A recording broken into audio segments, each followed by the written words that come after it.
कुमार कार्तिकेय द्वारा तारकासुर का वध।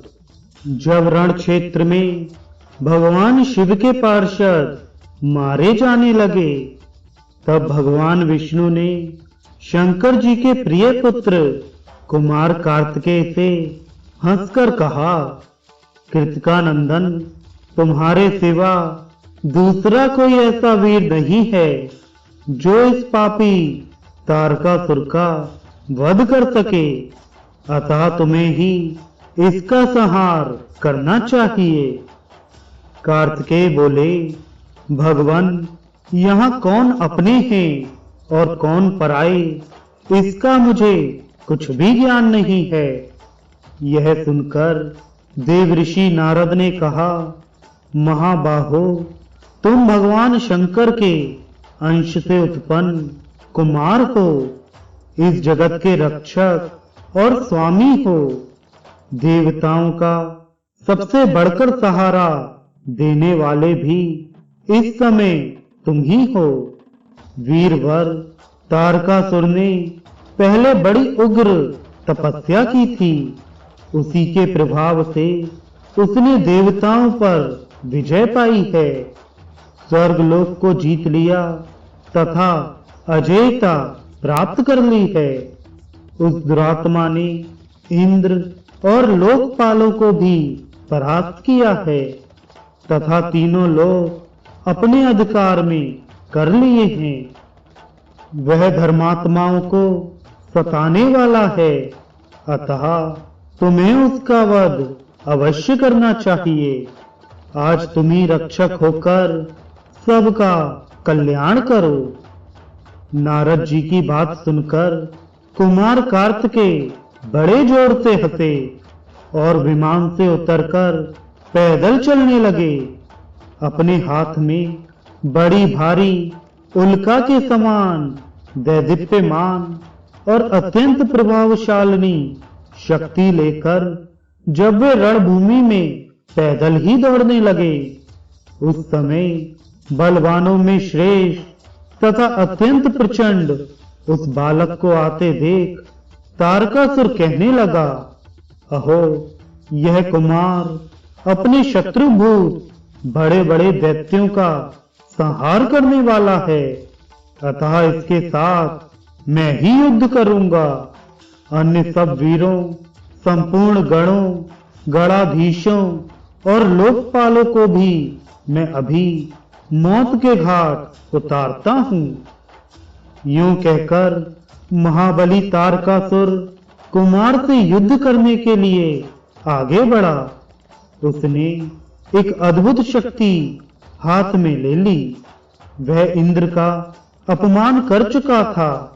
उसे फिर वेगपूर्वक आते देख बुद्धिमानों में श्रेष्ठ इंद्र ने सावधान होकर वज्र से आघात किया। वज्र की मार खाकर तारकासुर व्याकुल हो पृथ्वी पर गिर पड़ा। गिरते ही वह पुनः उठकर खड़ा हो गया और बड़े रोष में भरकर उसने इंद्र पर शक्ति से प्रहार किया। इंद्र ऐरावत हाथी पर बैठे थे, किंतु तारकासुर ने उन्हें पृथ्वी पर गिरा दिया।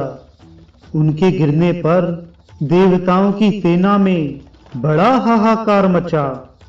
इंद्र को पृथ्वी पर गिरा देख प्रतापी वीरभद्र अत्यंत कुपित हो उठे। वे बड़े बलवान वीर थे। उन्होंने हाथ में त्रिशूल लेकर इंद्र की रक्षा करते हुए महादैत्य तारक पर प्रहार किया। शूल के आघात से आहत होकर तारकासुर पृथ्वी पर गिर पड़ा, परंतु वह बड़ा तेजस्वी था। गिरने पर भी पुनः उठकर खड़ा हो गया। उसने बहुत बड़ी शक्ति लेकर वीरभद्र के वक्ष स्थल पर प्रहार किया। उसकी शक्ति के आघात से वीरभद्र भी धराशायी हो गए। उस समय समस्त शिवगण, संपूर्ण देवता, गंधर्व, नाग तथा राक्षस बारंबार हाहाकार करने लगे। इतने में ही शत्रुओं का नाश करने वाले महाबली वीरभद्र उठकर खड़े हो गए। उन्होंने एक चमकते हुए त्रिशूल से जब तारकासुर को मार डालने का विचार किया, उसी समय कुमार कार्तिकेय ने उन्हें मना करते हुए कहा, महामते, तुम इसका वध ना करो। उन्होंने उस रणभूमि में जब सिंहनाद किया, तब आकाश में खड़े हुए देवता जय जयकार करने लगे। वीरवर कार्तिकेय एक बहुत बड़ी शक्ति लेकर उसके द्वारा तारकासुर को मार डालने के लिए उद्यत हुए। तारकासुर और कुमार कार्तिकेय में बड़ा विकट, सब प्राणियों के लिए भयंकर तथा अत्यंत दुस्सह संग्राम हुआ। दोनों वीर हाथों में शक्ति लिए एक दूसरे से जूझ रहे थे। वे शक्ति से विपक्षी की शक्ति पर चोट करते थे। दोनों को उत्साहपूर्वक युद्ध करते देख देवता, गंधर्व आदि आपस में कहने लगे, पता नहीं इस युद्ध में किसकी विजय होगी। इसी समय आकाशवाणी हुई, देवताओं, आज कुमार कार्तिकेय तारकासुर को अवश्य मार डालेंगे। तुम सब लोग चिंता ना करो, सुखपूर्वक स्वर्गलोक में स्थित रहो। आकाश में प्रकट हुई इस दैवी वाणी को प्रमथ गण से घिरे हुए कुमार कार्तिकेय ने भी सुना। सुनकर उस भयानक दैत्य को मार डालने का निश्चय किया। अतिशय बलवान महाबाहु कुमार ने तारकासुर की छाती में शक्ति से प्रहार किया, परंतु दैत्यराज तारक ने उस प्रहार की कोई परवाह न करके स्वयं ही क्रोध में भरकर अपनी शक्ति से कुमार पर आघात किया। उस प्रहार से शंकर नंदन कार्तिकेय मूर्छित हो गए। जब पुनः वे सचेत हुए तो महर्षि गण उनकी स्तुति करने लगे। तब मतवाला सिंह जैसे हाथी पर झपटता है, उसी प्रकार प्रतापी कुमार ने तारकासुर पर गहरा प्रहार किया। उस समय वायु की गति कुंठित हो गई थी। सूर्य का प्रकाश मंद पड़ गया था। पर्वतों और वनों सहित समूची पृथ्वी डगमगाने लगी। हिमालय, मेरु, श्वेतकूट, दुर्दुर, मलयगिरी, महाशैल, मैनाक, विंध्याचल, महागिरी, लोकालोक, मानतोत्तर पर्वत, कैलाश, मंदराचल, मास्यवान, गंधमादन, उदयाचल, महेंद्रगिरी तथा अस्ताचल, ये तथा और भी बहुत से महातेजस्वी पर्वत कुमार की सर्वथा कुशल चाहते हुए स्नेह से व्याकुल हो उठे। पार्वती नंदन कुमार ने सब पर्वतों को भयभीत देख उन्हें धीरज बंधाते हुए कहा, महाभाग पर्वत गण, आप लोग खेद और चिंता ना करें। आज मैं यहाँ सबके सामने ही इस महापापी दैत्य का वध करता हूँ।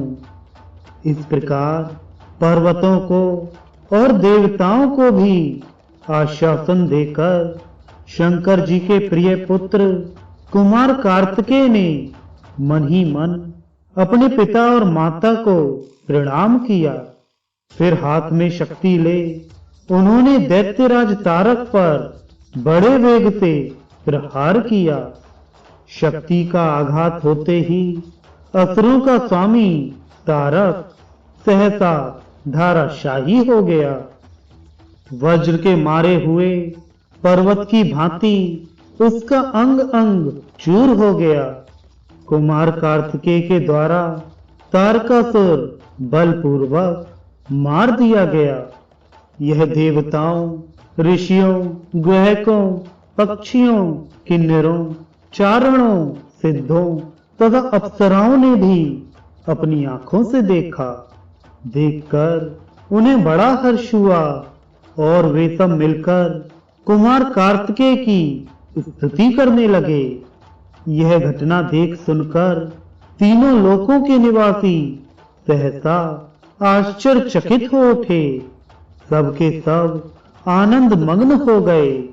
भगवान शंकर और सती पार्वती भी बड़ी प्रसन्नता के साथ वहां आए और अपने पुत्र को गोद में बिठाकर पूर्ण संतोष प्राप्त किया।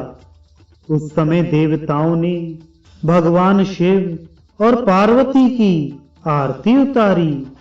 तत्पश्चात अपने पुत्रों तथा मेरु आदि पर्वतों से घिरे हुए गिरिराज हिमालय भी वहां आए और कुमार का स्तवन करने लगे। इसके बाद इंद्र आदि सब देवताओं ने ऋषियों के साथ गीत और वाद्य की ध्वनि करते हुए वेद मंत्रोच्चारण पूर्वक भांति भांति के सूक्तों द्वारा कुमार का स्तवन किया।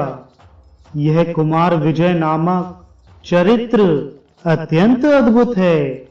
इसमें कुमार के पराक्रम और महात्म्य का वर्णन है। उनका यह उदार चरित्र अत्यंत प्राचीन, परमानंददायक तथा मनुष्यों को मनोवांछित वस्तु प्रदान करने वाला है। जो महात्मा कुमार के इस तारक वध नामक चरित्र का पाठ या श्रवण करता है, उसके सब पातकों का नाश हो जाता है।